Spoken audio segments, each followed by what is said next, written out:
Bonjour à tous. Je me représente à nouveau. Je suis Laurent Olivier, je suis le directeur associé de l'agence Tracy et je serai votre animateur aujourd'hui. Comment optimiser sa trésorerie et protéger son entreprise? Voilà une interrogation qui résonne dans la tête de nombreux chefs d'entreprise en cette période si spécifique. Pouvons-nous relancer les clients? Quel ton adopter pour préserver une bonne relation commerciale? Quel fournisseur payer et comment se coordonner avec son comptable et toutes ses équipes en télétravail. Et quand le client ne paye pas, comment recouvrir sa facture? En 20 minutes, donc, on va répondre à ces quelques questions d'une manière concrète. Et autour de moi, j'ai 4 experts qui vont m'accompagner pendant cette discussion, 4 experts de la FinTech. Et nous remercions d'ailleurs Joël Durieux qui soutient cette initiative avec Finance Innovation. Tout d'abord, Christelle Arquier, vous êtes CMO de Libéo. Ronan Lemoyle, vous êtes entrepreneur et le cofondateur de Westwide Valley. Émeric Dupas, vous êtes le CEO d'Aston ITF. Et Fabrice Desvelay, vous êtes le cofondateur de J-Collect. Donc, vous voyez en bas toutes les petites vignettes. Vous pouvez aussi cliquer directement pour afficher en grand nos speakers. Et Fabrice est apparu et on va peut-être lui poser la première question. Vous êtes à l'initiative, Fabrice, de ce webinaire. Pourquoi vous avez souhaité répondre à cette question cet après-midi? La question effectivement essentielle du webinaire, comment protéger sa trésorerie et l'optimiser. Dans cette période très compliquée, on a souhaité avec les membres du collectif que sont Aston et Libéo, de collectif Smart Recouvrement, et on s'est adjoint un invité de marque et de renom, en l'occurrence Ronan, pour évoquer ce sujet crucial en cette période. Voilà. Nous avons initié ce collectif avec le soutien de Finance Innovation que l'on a appelé Smart Recouvrement, qui repose sur 4 piliers. Le premier, c'est une éthique. Le second, on est à même d'apporter des solutions par de la technologie et surtout du dialogue. L'éthique, on part du principe qu'il est normal d'être payé, mais qu'il faut garder la mesure dans les actions menées, notamment pour préserver ce qui est le plus important aujourd'hui, la relation avec ses clients. La solution, c'est un règlement du litige se trouve dans les réponses que nous sommes à même de vous apporter. Les technologies, faire des technologies simples, rapides, économiques. Nos 3 startups sont des startups innovantes, les raisons pour lesquelles nous sommes tous labellisés Finance Innovation. Aston, FinTech de l'année en 2015 de mémoire, et Libéo en 2019. Et le dialogue, c'est la confiance étant au cœur de l'économie. Et la transparence et un langage simple avec nos clients pour être capable de les accompagner tous les jours dans les actions qu'ils ont à mener en matière de gestion du poste client. Voilà. Merci Fabrice. Donc on va parler de recouvrer les factures, mais tout d'abord peut-être Ronan, nous dire un peu quels sont les risques liés au cash dans les entreprises et peut-être nous faire un petit point sur qu'est-ce qui se passe du côté des startups. Ronan? Oui, effectivement, en fait, bonjour à tous. En fait, oui, tout à fait. Vous m'entendez? Oui. Très bien. Ce qu'on peut dire effectivement aujourd'hui, c'est que quand nous on observe effectivement, quand on regarde les entreprises dans lesquelles on investit, c'est que par définition, et vous le savez toutes et tous, le cash va être le sujet premier dans les mois qui viennent. Tous les financeurs, notamment en capital, je ne parle pas des banques, mais les financeurs en capital qui sont déjà sélectifs à la base, ils vont l'être encore davantage dans les mois qui viennent. Ce qu'on est en train d'observer notamment, c'est que le choix d'allocation de capital pour refinancer ou bridger, comme on dit, les entreprises qui vont avoir besoin de cash va se faire de la manière suivante. On va regarder les boîtes dont on pense qu'elles ont une traction possible lorsqu'elles vont avoir subi cette phase de plateau inévitable après la crise, en tout cas si la crise passe assez vite. Et dans celle-là, on va réinjecter du capital, en tout cas c'est ce qu'on observe chez les investisseurs en général. Et pour les autres, celles qui n'avaient pas forcément des mauvais business models, mais celles qui, pour le coup, avaient une traction un peu plus faible, étaient potentiellement un peu plus fragiles, ce qu'on observe et ce qu'on va observer encore plus dans les semaines et les mois qui viennent, c'est qu'elles vont se retrouver sans cash, c'est-à-dire sans possibilité de bridger avec leurs actionnaires actuels. Donc ça veut dire par définition, et c'est un premier point, que le poste trésorerie, il devient essentiel parce que tout le monde ne pourra pas compter, en tout cas à court terme, sur la capacité de voir les capital risqueurs, les business angels, les fonds, venir réinjecter du capital dans son entreprise. Encore une fois, la sélectivité va être très forte. Et puis on observe un deuxième point, et on en parlait encore avec Fabrice pas plus tard que ce matin, c'est que on voit que l'ensemble des actions du gouvernement français, notamment, sont mises en œuvre pour favoriser ce qu'on appelle la chaîne de confiance client-fournisseur. Ça veut dire quoi? Ça veut dire grosso modo faire en sorte, et ce n'est pas si évident que ça, que dans un pays comme le nôtre, où on est normalement dans un système où on fonctionne par contrat, mais aussi par confiance, il n'y ait pas de décision unilatérale d'un certain nombre de clients de ne pas payer leurs fournisseurs. Et je le dis parce que on a pu observer que ça pouvait se passer. Certains d'entre vous, d'ailleurs, peut-être malheureusement l'observent. Et on voit que tout l'enjeu, c'est de réussir à faire en sorte que cette relation client-fournisseur, cette confiance client-fournisseur ne soit pas cassée. Parce que si cette confiance, elle est cassée, on est clairement sûr d'une chose, c'est que pour le coup, on va avoir un effet domino qui va être évident. Et donc ça, c'est un des sujets qui est vraiment central, me semble-t-il, dans les semaines et dans les mois qui vont venir. Donc, gardez en tête que la sélectivité d'allocation de capital sera plus forte dans les mois qui viennent et donc faire encore plus attention que d'habitude à sa trésorerie. Et deuxièmement, effectivement, toute action permettant de garantir cette chaîne de confiance client-fournisseur devra être mise en œuvre parce que si cette chaîne venait à être rompue à un moment donné ou à un autre, on risque effectivement des effets dominos dramatiques à des endroits où, normalement, il n'y aurait pas dû y avoir de problème. Donc voilà un peu le panorama général de ce qu'on observe en ce moment sur ce sujet clé de la trésorerie. Et là, à un mois de la crise et du confinement, vous constatez déjà, Ronan, des situations de rupture, de crise, des blocages?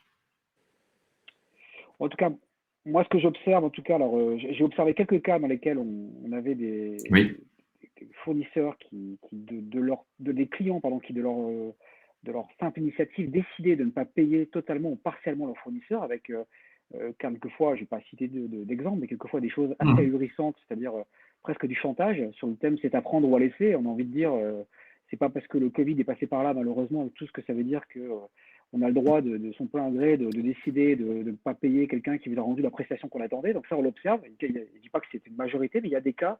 On voit bien que c'est un des enjeux que ça ne se produise pas, donc que cette chaîne de confiance soit gardée. Quant au premier point sur l'allocation de capital, moi, tous les contacts que j'ai avec les entreprises que je suis personnellement, avec celles qu'on suit au travers des fonds, c'est effectivement des contacts qui montrent que la sélectivité est en route. Et quelque part, j'ai envie de dire, malheureusement, c'est logique.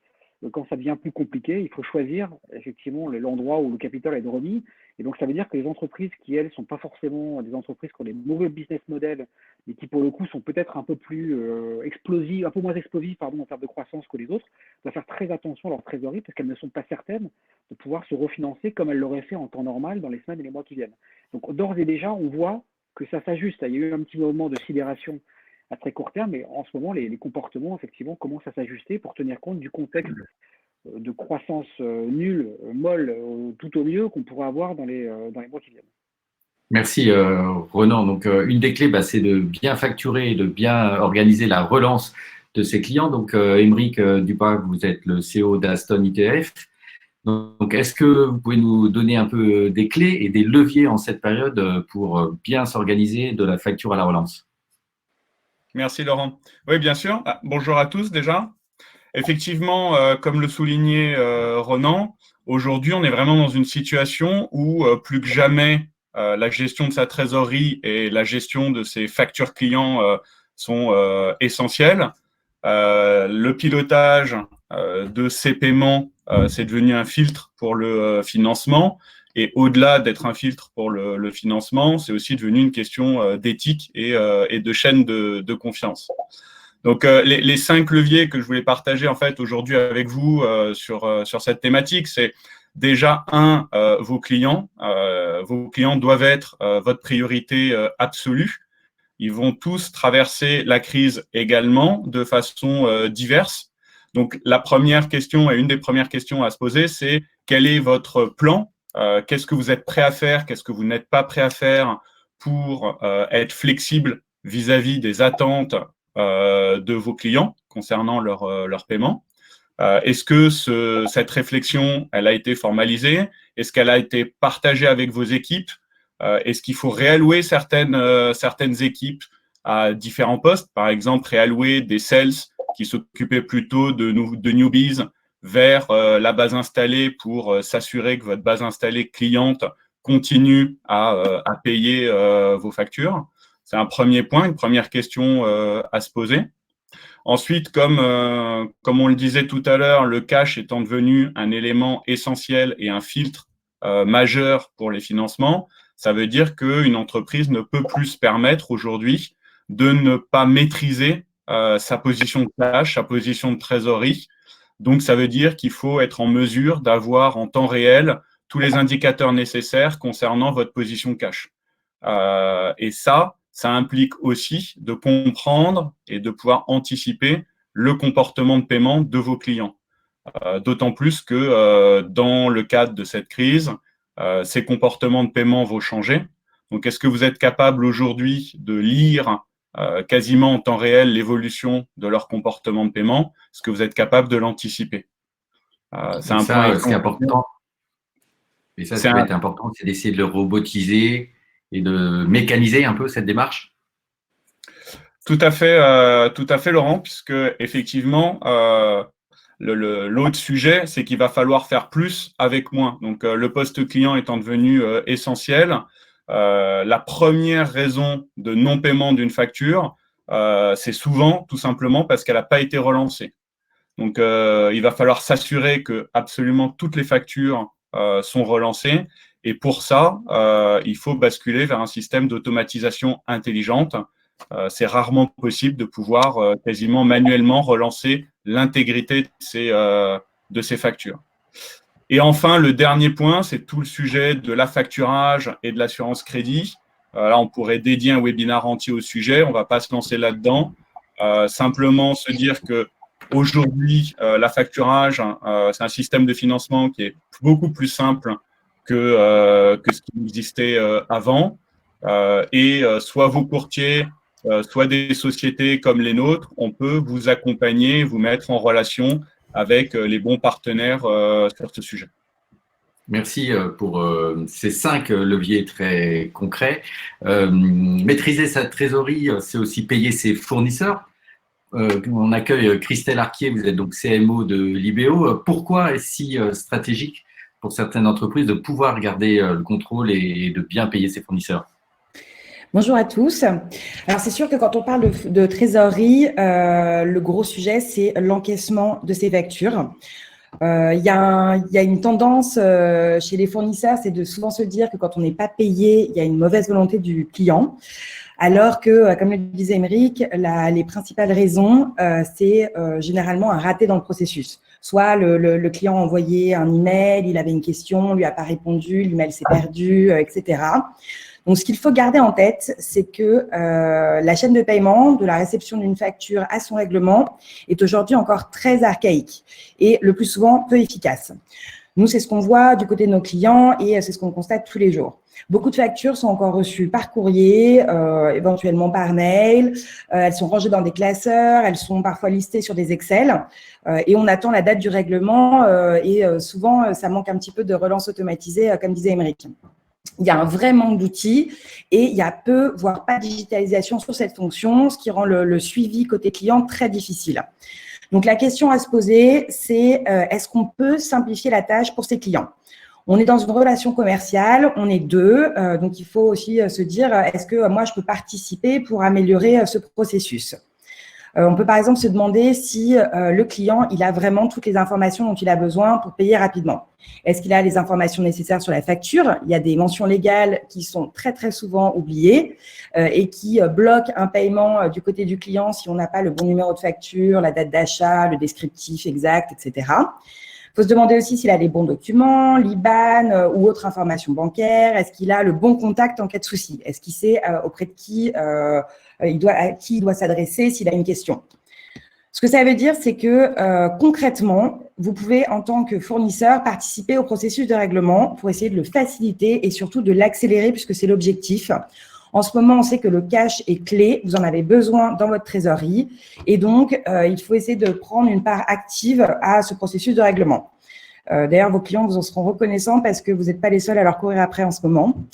Concrètement, ça veut dire qu'il faut essayer de profiter un petit peu de la période pour faire un petit audit. Ça ne veut pas dire partir dans des choses très compliquées, mais faire un audit de vos pratiques et essayer d'adopter une logique de CRM. Donc, comment est-ce que vous pouvez créer une relation client un petit peu organisée? Faire une cartographie des interlocuteurs chez vos clients. Qui fait quoi? Parce que la personne qui commande n'est pas forcément le payeur. Est-ce que vous savez qui contacter s'il y a un blocage dans la facture? Vous assurez que vous transmettez les informations utiles, que vous rappelez bien les dates de paiement, les délais, les informations légales. Et ensuite, une partie qui est souvent oubliée, c'est que le paiement n'est pas toujours simple. Les plateformes, les banques, les systèmes bancaires, les virements sont parfois un petit peu compliqués. Donc, assurez-vous que vous êtes hyper clair sur la manière dont il faut vous payer et est-ce que vous proposez des solutions alternatives. En ce moment, les entreprises ont des difficultés. Est-ce que vous pouvez réfléchir à mettre en place des facilités de paiement, de l'escompte? Est-ce que vous pouvez proposer des paiements plusieurs fois? Que sais-je, il y a des options. Il faut essayer de vous mettre à la place de votre client et d'envisager tous les cas de figure possibles pour essayer de lui faciliter la vie tout simplement. En tout cas, ce qu'on se rend compte, c'est que cette crise, elle met vraiment en exergue des blocages qu'il y a dans les processus de paiement. Et il faut voir ça comme une opportunité. C'est l'opportunité un petit peu de revoir la façon dont on fait les choses, de faire un vrai bond en avant, de s'améliorer. Aujourd'hui, il existe plein de solutions pour faciliter le paiement entre particuliers. Il y a la même chose côté entreprise. Nous, c'est ce qu'on fait chez Libéo et c'est comme ça qu'on accompagne nos clients. Donc, c'est vraiment une opportunité d'accélérer la transformation digitale dans les entreprises et sur cette partie, notamment facture fournisseur. Oui, Fabrice, peut-être qu'on peut rebondir sur cette idée, cette notion. On est clairement dans une opportunité d'accélérer toute la transformation de la comptabilité, de la gestion. Et donc, on peut vraiment se dire que les entreprises qui sortiront gagnantes de cette crise, c'est celles qui l'auront saisi pour se transformer. Qu'est-ce que vous en pensez ? C'est l'opportunité idéale aujourd'hui pour toutes les entreprises, pour tous les acteurs de l'économie d'accélérer leur transformation digitale pour ceux qui l'ont initiée et ceux qui ne l'ont pas initiée de commencer à le faire puisque pas trop tard. Je pense que Ronan pourra nous dire un certain nombre de choses sur cette transformation digitale et sur le risque opérationnel qui en découlera. Ronan, est-ce qu'aujourd'hui, ça fait partie un peu, je dirais, des critères d'évaluation d'une entreprise, sa capacité à se digitaliser, travailler à distance, en remote? En fait, je pense que ce qu'on peut dire, en fait, jusqu'à un peu de temps encore, il y a quelques semaines, en fait, ce qu'on appelle le risque opérationnel dans la banque était un risque qui était très peu pris en compte dans le risque contrepartie d'une entreprise, tout simplement. On price souvent le risque lié à sa solidité financière, donc ça, c'est ce qui donne le taux d'intérêt. Mais par contre, son risque opérationnel était vraiment très peu pricé. Ce dont on vient de s'apercevoir depuis quelques semaines, c'est que certaines entreprises, celles qui notamment n'ont pas de système de remote possible, sur les entreprises, je pense notamment typiquement aux entreprises de l'événementiel par exemple, sur les entreprises qui peuvent passer d'un chiffre d'affaires de 100% à zéro en l'espace de quelques jours. Et ça, c'est quelque chose qui n'existait pas. C'est-à-dire le modèle d'estimation du risque bancaire, ça n'était absolument pas pris en compte. Donc ça veut dire quoi? Ça veut dire effectivement, comme Fabrice le disait à l'instant, que dans les mois et les années qui viennent surtout, je pense qu'il est important que toute entreprise, en tout cas quand c'est possible, regarde dans quelle mesure elle est capable de bâtir un mode de fonctionnement totalement remote qui la protège d'un risque opérationnel conduisant à ce qu'elle ne puisse plus faire de business. Puisque si ce risque d'incapacité à faire du business n'est pas couvert, au sens couvert par des systèmes opérationnels de fonctionnement à distance, alors ces financeurs, les capital risqueurs éventuellement, les fonds, les banques en premier lieu, priceront le risque contrepartie de manière supérieure. Je crois qu'on a changé de paradigme. Il y aura, de ce point de vue-là en tout cas, c'est certain, il y a beaucoup de débats aujourd'hui sur ce qui va changer, mais un truc qui est sûr, et qui va changer d'un point de vue de l'analyse du risque contrepartie, c'est que dorénavant, une entreprise qui ne sera pas capable de gérer de manière totalement remote son business, certaines le peuvent, doivent le mettre en œuvre, d'autres malheureusement, compte tenu de leur activité, ce n'est pas possible, je pense au voyage par exemple, et ces entreprises-là vont être vues avec un risque supérieur aux autres. Donc c'est hyper important d'effectivement travailler son business model dans les mois et années qui viennent pour être prêt à montrer que ce risque est couvert. Donc, à engager dès maintenant pour les mois et les années qui viennent. Mais néanmoins, Fabrice, aujourd'hui, quand on a besoin de se faire payer, quelles sont les pratiques que vous appelez smart à engager? Alors, nous, on a plusieurs on a mené plusieurs réflexions. La première, on peut l'appeler accepter l'impayé, c'est aussi accepter la réalité. Moi, je suis d'avis de partir du postulat suivant, c'est que le client défaillant n'est pas un adversaire, c'est la situation qu'il est. Et faire face à un impayé n'est pas une situation d'échec. Chacun a souvent fait en amont ce qu'il pouvait dans sa relation contractuelle avec son client ou son fournisseur. Chacun a fait ce qu'il pouvait avec ses moyens et ses connaissances. Par contre, subir un impayé est la pire des situations. C'est la cause d'un dépôt de bilan sur 4 aujourd'hui. Un autre axe de nos réflexions, c'est créer les conditions du dialogue. Et là, on rentre spécifiquement dans ce qu'on a appelé le smart recouvrement, qui va aider chacun à trouver la meilleure solution. S'engager dans le smart recouvrement, c'est aussi s'engager dans une forme de négociation. Et qui mieux qu'un tiers de confiance extérieur à la situation peut engager cette négociation pour satisfaire, autant qu'il le soit possible, les deux parties, celle qui veut être payée et celle qui ne peut pas ou ne veut pas le faire. C'est pour ça que J-Collect, c'est effectivement la seule plateforme qui met en lien les créanciers avec les huissiers de justice et les sociétés de recouvrement qui le veulent. Autre aspect important, c'est maîtriser l'enjeu financier, les enjeux financiers, la maîtrise des enjeux financiers liés à une situation née du fait d'un impayé est la réponse que l'on peut apporter à plusieurs difficultés. La première, elle fait référence à la morale. C'est une chose pour moi très importante. Je parle de la notion de respect. Je dois encaisser le fruit de mon travail, c'est me respecter et respecter mes collaborateurs et faire respecter mon entreprise. La seconde, une chose importante, c'est connaître le montant du chiffre d'affaires compensatoire à réaliser pour compenser un impayé. Nous avons apporté cette aide sur notre plateforme où effectivement on propose aujourd'hui une calculette en ligne permettant à tout chef d'entreprise, tout trésorier, tout DAF de connaître le montant du chiffre compensatoire qu'il aura à réaliser si la facture n'est pas recouvrée. Enfin, maîtriser le coût du recouvrement évite toute mauvaise surprise. Le pricing du recouvrement est une donnée importante à connaître dès le départ de la mise en recouvrement. Apporter des solutions personnalisées et des solutions techno.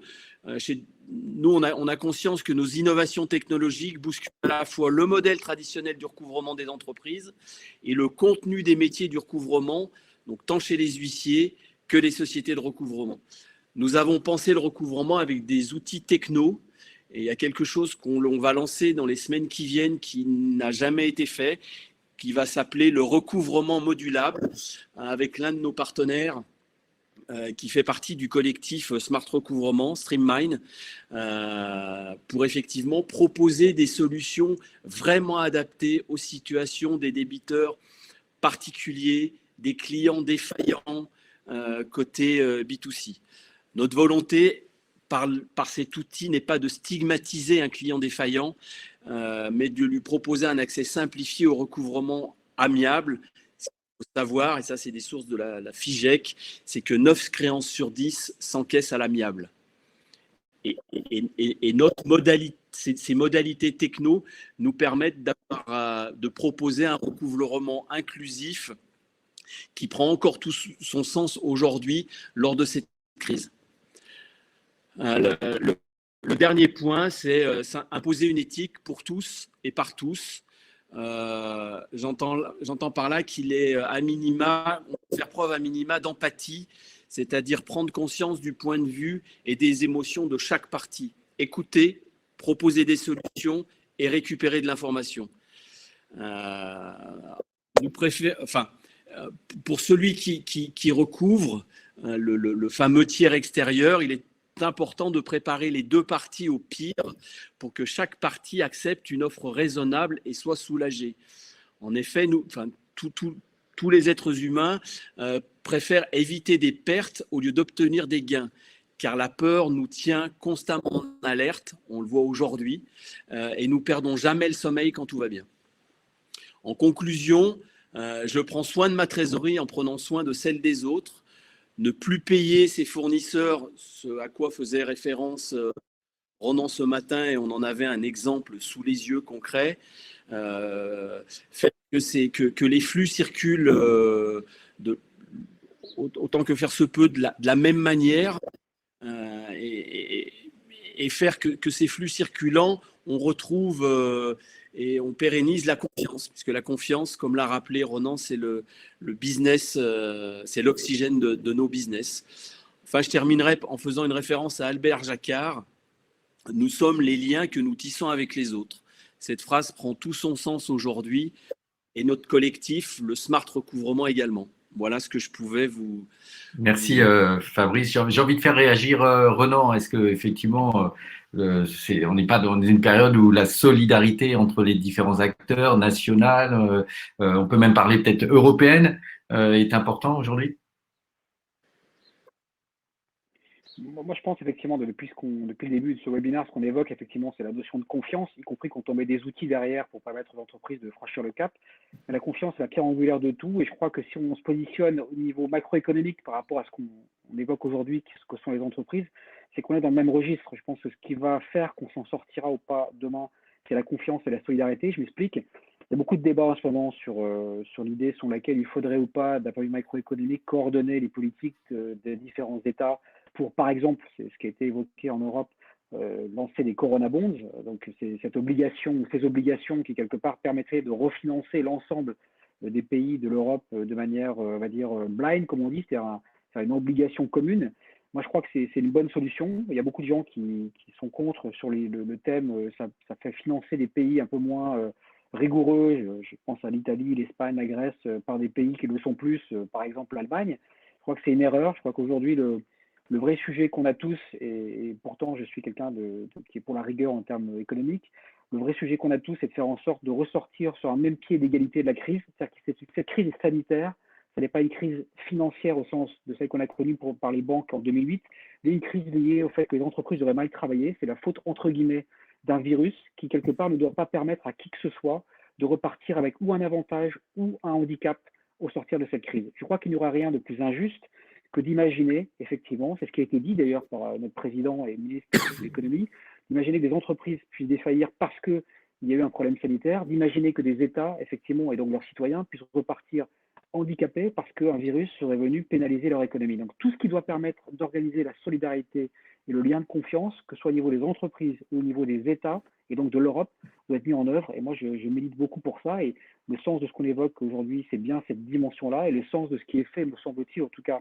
est prôné par notamment le ministre de l'économie en France et au-delà au niveau européen, c'est bien effectivement d'organiser une solidarité européenne pour que tout le monde sorte, encore une fois, sur un même pied d'égalité de cette crise sanitaire. Et si on arrive à faire ça, je pense effectivement qu'on aura fait un grand pas en avant et tout le reste ensuite, je pense notamment au débat autour de l'inflation ou autre, ne sera que littérature. Merci beaucoup, Ronan, pour cette conclusion. On va remercier nos 4 experts intervenants, donc Ronan Lemoyle, Fabrice Debelay, Aymeric Dupin et Christelle Arquier. Vous avez ici leur compte Twitter pour pouvoir directement échanger avec eux. Avant de les quitter, on va néanmoins prendre quelques secondes pour répondre à certaines questions. Dès le début, on a eu une question sur les huissiers. Comment on fait actuellement alors qu'ils sont plutôt fermés? Est-ce que quelqu'un veut répondre à cette question?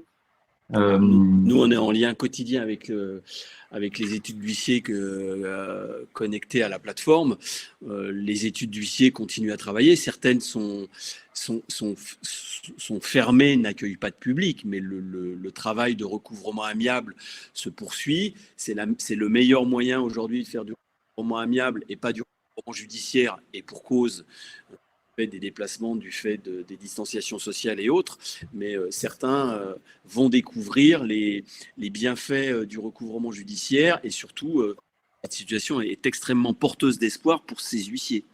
Merci, c'était une question de Fred DEB. On a aussi une question de Dominique Fioriti qui dit les dysfonctionnements ne sont-ils pas plus souvent en interne avant d'être en externe? Qu'est-ce que vous en pensez? Peut-être Christelle? Oui, bien sûr. C'est ce dont on se rend compte, c'est que souvent les problèmes qu'on a, alors en dehors du client qui ne veut vraiment pas payer, mais souvent c'est un problème d'organisation interne. Émeric donnait un très bon exemple tout à l'heure. On l'a perdu, je crois qu'il a eu un problème de connexion, mais il disait que souvent la première raison, en tout cas à moins de 30 jours du non-paiement d'une facture, c'est parce que le client a envoyé une question qui est partie dans l'email de quelqu'un qui n'en fait pas le bon contact et il a dû être forwardé. Bref, il n'y a jamais eu de réponse et souvent c'est un des premiers problèmes.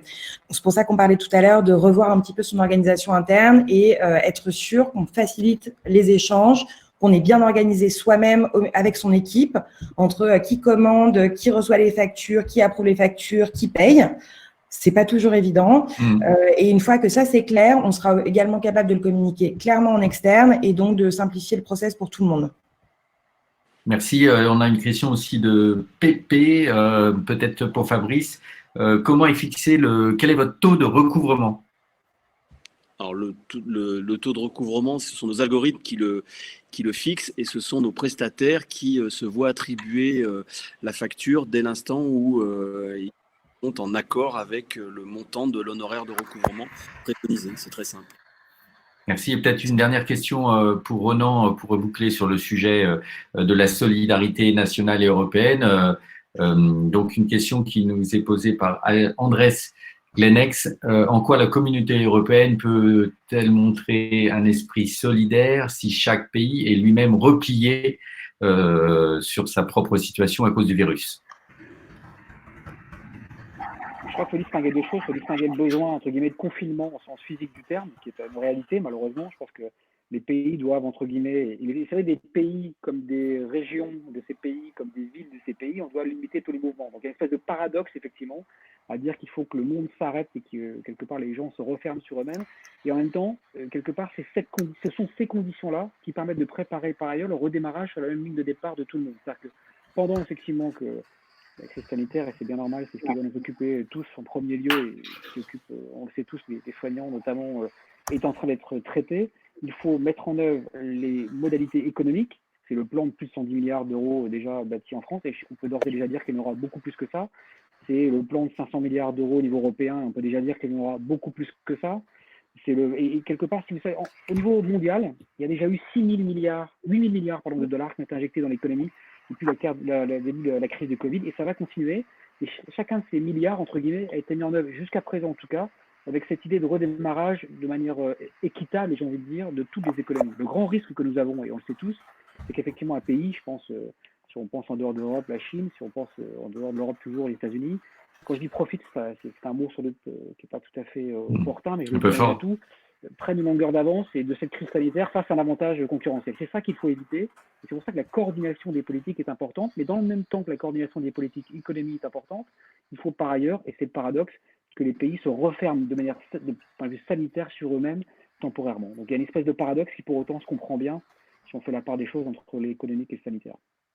Voilà, on va prendre une dernière question, mais je vous invite tous à noter les offres spécifiques qui ont été proposées par nos partenaires pour vous permettre de découvrir leurs solutions et ce que vous voyez ici donc à votre écran. Et on va prendre une dernière question de Dominique Fioriti qui demande si finalement, est-ce qu'il n'y a pas beaucoup d'a priori avec le recouvrement de la part des entreprises qui ont peur de perdre leurs clients en les relançant? Est-ce que Fabrice ou Émeric veulent répondre? Ou l'un et l'autre? Allez, Fabrice. Non, Émeric pourra nous répondre sur la relance et le recouvrement, effectivement. C'est deux choses. Aujourd'hui, ce qu'il faut avoir à l'esprit, c'est que de toute façon, le point numéro 1, ça reste de communiquer et de partager en confiance. C'est une question de chaîne de confiance, comme le disait Ronan. Donc, ne pas hésiter à partager avec ses clients et ses fournisseurs pour définir les bonnes actions et définir la façon de travailler. Et ensuite, il y a aussi un point, c'est que tout ce sujet de poste client, de recouvrement, ça a longtemps été délaissé par un certain nombre d'entreprises. Il y a moins de 10% des entreprises qui sont équipées aujourd'hui d'outils pour faciliter le pilotage du recouvrement. Donc, il ne faut pas hésiter aussi, comme le disait Christelle, à penser à sa transformation digitale. pour pouvoir répondre aux nouvelles attentes du marché sur le sujet du cash. Merci. Pardon Fabrice, oui, un mot pour en terminer sur le recouvrement, c'est effectivement ce concept de smart recouvrement, d'éthique, de respect, de préservation de la relation client qui est la priorité de notre collectif et bien évidemment de J-Collect.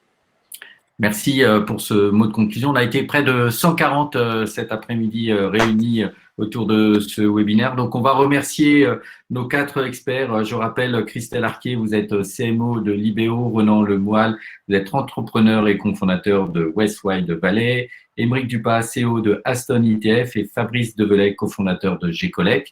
Vous pourrez aussi retrouver ce webinaire en replay. Comme ça, vous pourrez retrouver tous les liens pratiques et on vous donne rendez-vous très bientôt sur smartrecouvrement.com pour de prochains webinaires. À bientôt. Merci à tout le monde.